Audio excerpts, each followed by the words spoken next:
സകലരുടെയും പ്രതീക്ഷയ്ക്കപ്പുറത്ത് ദൈവത്തിന് ഒരു പ്ലാൻ നിന്നെക്കുറിച്ചുണ്ട്. ദൈവം കണ്ട പ്ലാൻ അത് മേൽത്തരവും മനുഷ്യൻ്റെ ബുദ്ധിക്ക് നിരക്കാത്തതുമായിരിക്കും. പക്ഷേ മനുഷ്യർ കാണുന്ന പ്ലാൻ താൽക്കാലികവും ചെറുതുമായിരിക്കും. 1 ശമൂവേലിൻ്റെ പുസ്തകം 17-ാം അധ്യായം അതിൻ്റെ 44-ാം വാക്യം വായിക്കുമ്പോൾ, ഫെലിസ്ത്യൻ പിന്നെയും ദാവീദിനോട്, ഇങ്ങോട്ട് വാ, ഞാൻ നിന്റെ മാംസം ആകാശത്തിലെ പക്ഷികൾക്കും കാട്ടിലെ മൃഗങ്ങൾക്കും ഇരയാക്കി കൊടുക്കും എന്ന് പറഞ്ഞു. ഗോലിയാത്ത് ശക്തനെങ്കിലും ദാവീദിൻ്റെ ഉള്ളിൽ അധിവസിക്കുന്ന ദൈവശക്തിയെ കാണുവാനോ അതിനെ നിർവചിക്കുവാനോ അവന് കഴിഞ്ഞില്ല. അതെ, ദാവീദിൻ്റെ അപ്പനും അമ്മയും സഹോദരങ്ങളും കേവലം ഒരു ഇടയനായി മാത്രം ദാവീദിനെ കാണുവാനിടയായി തീർന്നു.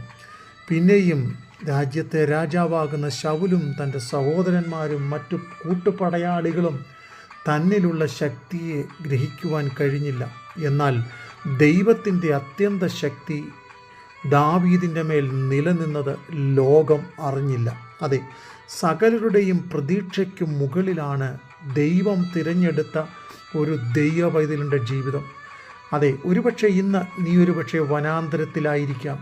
ജീവിതത്തിൽ ഒത്തിരി കഷ്ടങ്ങളും പ്രയാസങ്ങളും രോഗങ്ങളും അനുഭവിച്ചുകൊണ്ട് ആരും സഹായിക്കാനില്ലാത്തവനെ പോലെ ഒരുപക്ഷെ പലപ്പോഴും നിരാശയുടെ വാക്കുകൾ കേട്ട് മടുത്ത് ക്ഷീണിച്ച് തളർന്ന് ഒരു പരാജയമെന്ന നിലയിൽ മടുത്തിരിക്കുന്ന ജീവിത സാഹചര്യത്തിലും ദൈവം ഇന്ന് ദൈവവചനത്തിലൂടെ നമ്മോട് സംസാരിക്കുന്നു.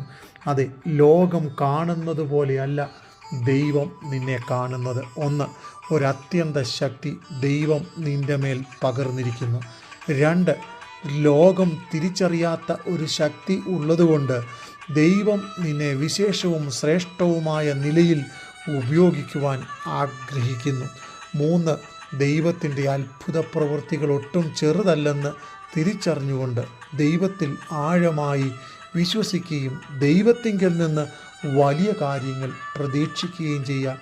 ദൈവത്തിന് മേൽത്തരവും അഗോചരവും ഉന്നതവുമായ കാര്യങ്ങൾ നമ്മളിൽ ഓരോരുത്തരിലൂടെയും ചെയ്തെടുക്കുവാനുണ്ട്. ദൈവം നമ്മെ സഹായിക്കട്ടെ.